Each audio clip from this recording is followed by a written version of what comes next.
Right, he's Kenny Rosenthal, senior baseball writer for FoxSports.com, weekly contributor for Fox Saturday Baseball Game of the Week. And he writes, the Reds may regret massive Votto contract. I was all set to praise these smaller market Cincinnati Reds. Why does this come back and haunt him, Kenny? Well, Dan, you are free to praise them.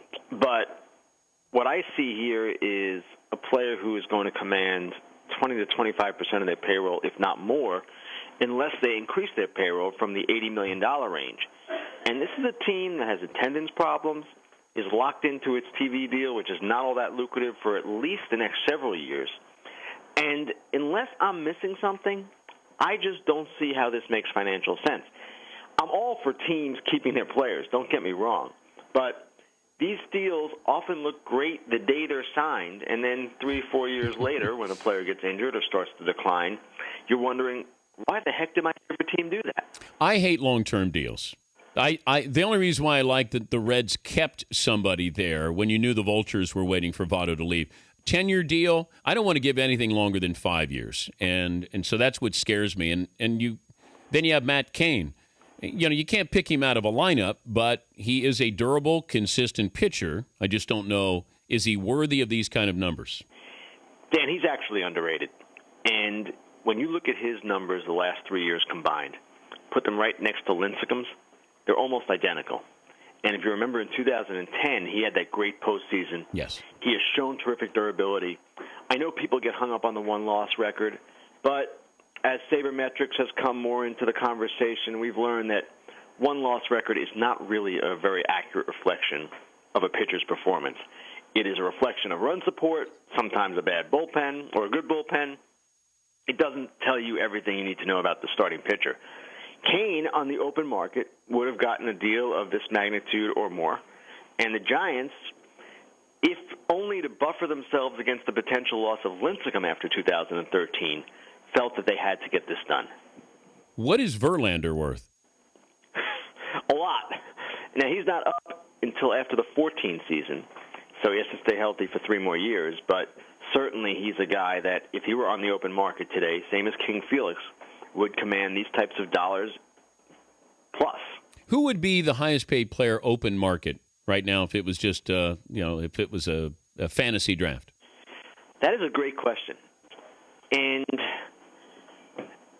I would have to say it would be someone younger, not necessarily Albert Pujols, maybe an Evan Longoria type.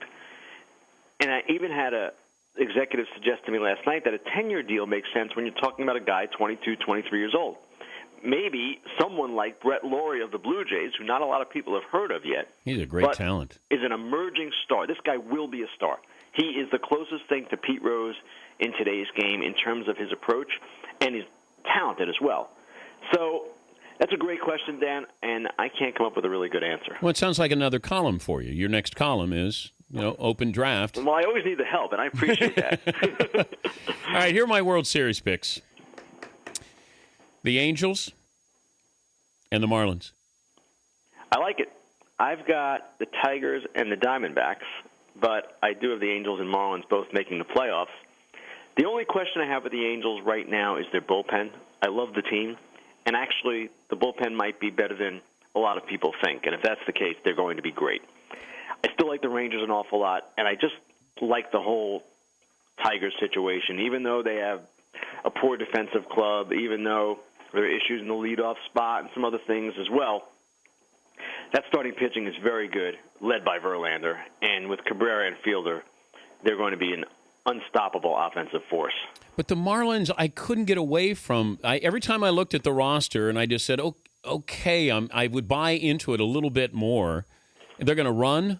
Yep. I mean, it's a different type of baseball team, and but I don't. It is, and one thing I love about them is just what you said, that top 3 in the lineup. Those guys will run. Hanley is seemingly content, and I don't think it's an act. The key question, and I'm actually writing about this tonight, is Josh Johnson. If Josh Johnson stays healthy, I like this team and I like their chances.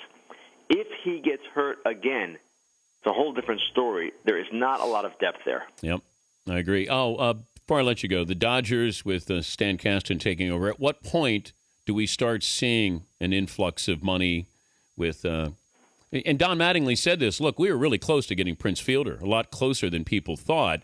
Right. Maybe with new management, they would have gotten Prince Fielder as sort of their signature, here we are. But when do we see the Dodgers spend money? As soon as the trade deadline, I would expect, would be a time to expect them to start doing some things that they haven't done in the past. Be aggressive for the best power hitter on the trade market. Be aggressive for a top starting pitcher if that's what they need.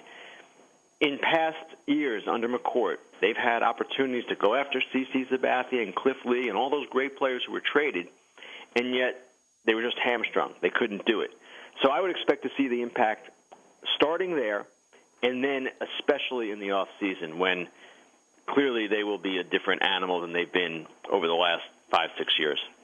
Well, you keep your talent, with Kershaw, and you keep Kemp in there, and I just thought if they added – in the West where, you still have the Giants and Diamondbacks who could go to the World Series, but you still view that as we can win this division.